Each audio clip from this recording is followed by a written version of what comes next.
네, 안녕하세요 여러분. 조신양 변호사의 법률 이야기에 오신 것을 환영합니다. 오늘은 세종시 보통교부세 문제와 해결 방안에 대해서 다시 한번 이야기해 보고자 합니다. 세종시 보통교부세 문제는 이미 여러 차례 언론과 정치권에서도 논의된 바가 있습니다. 오늘은 조금 특색 있는 주제를 가져와 봤습니다. 세종시 보통교부세 문제 해결 방안으로서 세종시와 공주시 통합 방안을 제안해 보고자 합니다. 보통교부세란 무엇일까요? 보통교부세란 지방자치단체 간 재정 격차를 조정하기 위해 국가가 지방자치단체에 지원하는 재원입니다. 보통교부세는 세금을 걷는 개념이 아니고 이미 걷은 세금을 국가가 지방자치단체에 얼마만큼 지원해 줄지를 정하는 개념입니다. 각 지방자치단체의 기준 재정 수요액과 기준 재정 수입액 을 기준으로 지역별 보통교부세를 산정하게 됩니다. 그렇지만 이 보통교부세 산정 방식이 세종시에 불리하게 적용되고 있고 결과적으로는 수요에 미치지 못하는 금액만 산정받고 있습니다. 이에 세종시는 보통교부세 산정 방식에 대해 꾸준히 문제를 제기해 왔습니다. 아시다시피 세종시는 행정수도로서 인구가 꾸준히 증가하는 추세에 있고 국가 기관 시설도 다수 있습니다. 그만큼 행정 수요와 재정 부담 역시 빠르게 늘어나고 있습니다. 하지만 이러한 특수성이 현재의 보통교부세 산정 방식에 충분히 반영되지 않고 있다는 것이 문제점입니다. 세종시 보통교부세 문제를 살펴보겠습니다.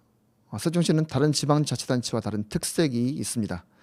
바로 대부분의 지역은 광역지방자치단체와 기초자치단체가 분리되어 있지만 세종시는 광역기능과 기초기능을 동시에 수행하는 단층제 구조라는 점입니다. 보통교부세는 지자체별 재정 수요액에서 재정 수입액을 뺀 재정 부족액을 기준으로 계산하게 됩니다. 재정 부족액이 많을수록 국가로부터 지원받는 교부세가 증가하는 것이죠. 하지만 현행 시행규칙은 세종시를 광역사무만 하는 것으로 관주하고 있고 기초사무를 상당 부분 제외한 채 수요액을 계산합니다. 반면에 수입액은 광역세와 자치구세를 모두 포함하고 계산하게 됩니다. 즉 현재의 보통교부세 산정 방식으로는 세종시에 대해 행정 수요는 적게 인정하게 되고 수입은 크게 계산하는 구조에서 불합리한 측면이 있습니다. 세종시 보통교부세 문제에 있어서 행정적 대응은 한계가 있습니다. 이러한 문제를 해결하기 위한 시도가 없었던 것은 아닙니다. 세종시와 각종 시민단체 등은 지속적으로 보통교부세 산정 방식 개선을 요구해 왔습니다. 하지만 현실적으로는 큰 변화가 이루어지지 못하고 있는 듯합니다. 정책 당국인 행정안전부 대응도 미온적으로 여겨집니다. 해결에 대한 의지가 세종 시민만큼 절박해 보이지는 않는 듯합니다. 현행 제도 안에서 행정적 대응만으로는 보통교부세 문제의 해결이 쉽지 않을 것 같습니다. 결국에는 목마른 사람이 우물을 파는 것이 현실입니다. 보통교부세 문제에 관한 목마른 시민은 바로 세종시민입니다. 세종시민 스스로 해결 방안을 만들어가야 하겠습니다. 그래서 이제는 새로운 접근 방법을 모색해 보고자 합니다. 세종시, 공주시 통합과 충충제 전환이 바로 그것입니다. 보통교부세 해결을 위하여 새로운 대안으로 제시할 수 있는 것이 바로 세종시와 공주시의 행정통합입니다. 구체적으로는 세종시와 공주시를 통합하고 현재의 단층제를 개편해서 세종시 아래에 행복구, 조치원구, 공주구 등과 같은 기초자치단체를 설치하는 방법입니다. 이렇게 되면 세종시의 보통교부세 문제는 자연스럽게 해결이 됩니다.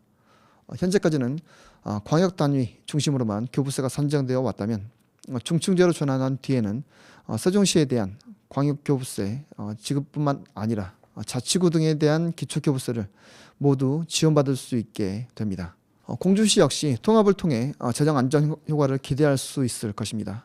현재 공주시는 인구 감소와 지역 소멸 우려, 재정 부담 등의 문제를 안고 있는 상황입니다.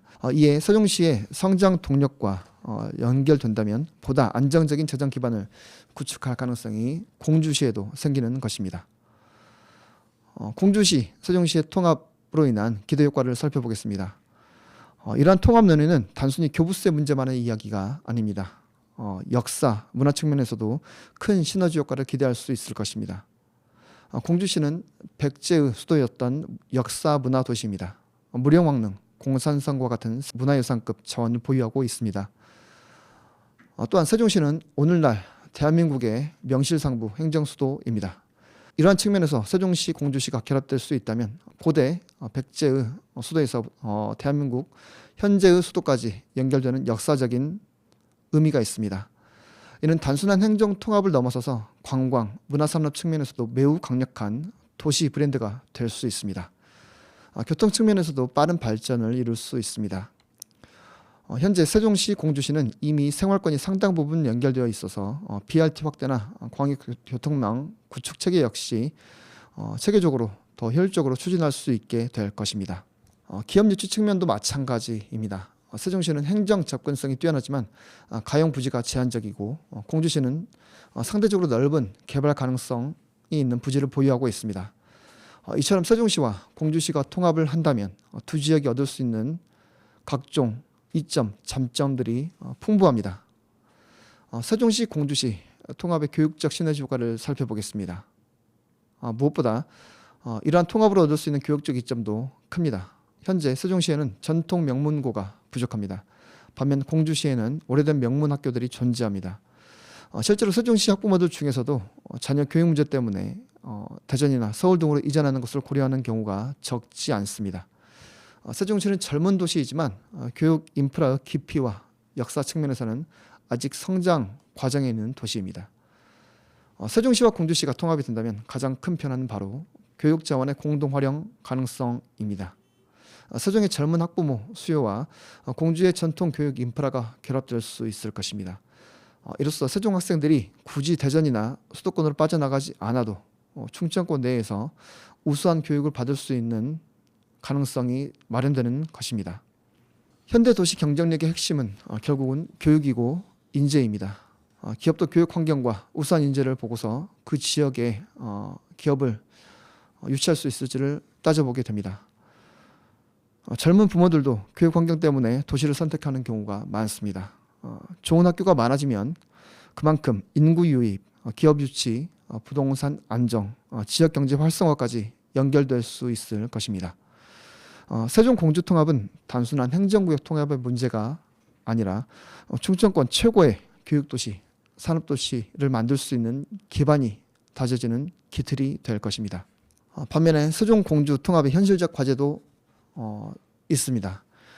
세종 공주 행정 통합이 쉬운 문제만은 아닐 것입니다. 공주시 주민들의 공감과 노력, 행정체계 통합 과정의 복잡성, 정치적 이해관계 등 현실적인 과제가 상당히 많이 있을 것입니다.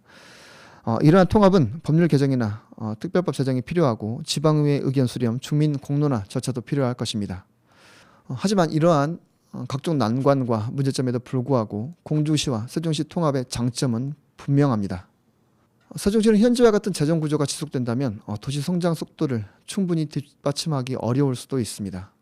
이제는 단순히 보통교부세 산정 방식만의 문제가 아니라 세종시 행정구조 그리고 충청권 전체의 발전 방향까지 함께 고민해야 할 시점입니다. 과거의 수도 공주와 대한민국 현재의 미래 행정수도 세종, 이 두 도시가 함께 성장할 수 있는 방향에 대해서 앞으로도 진지한 논의가 이어지길 기대해 봅니다. 청취자 여러분과 함께 세종시의 발전, 공주시의 발전 방안에 대해서 의견을 모아 좋은 해결 방안이 도출될 수 있기를 기원합니다. 지금까지 법률사무소 약속의 조신영 변호사였습니다. 청취해 주셔서 감사합니다.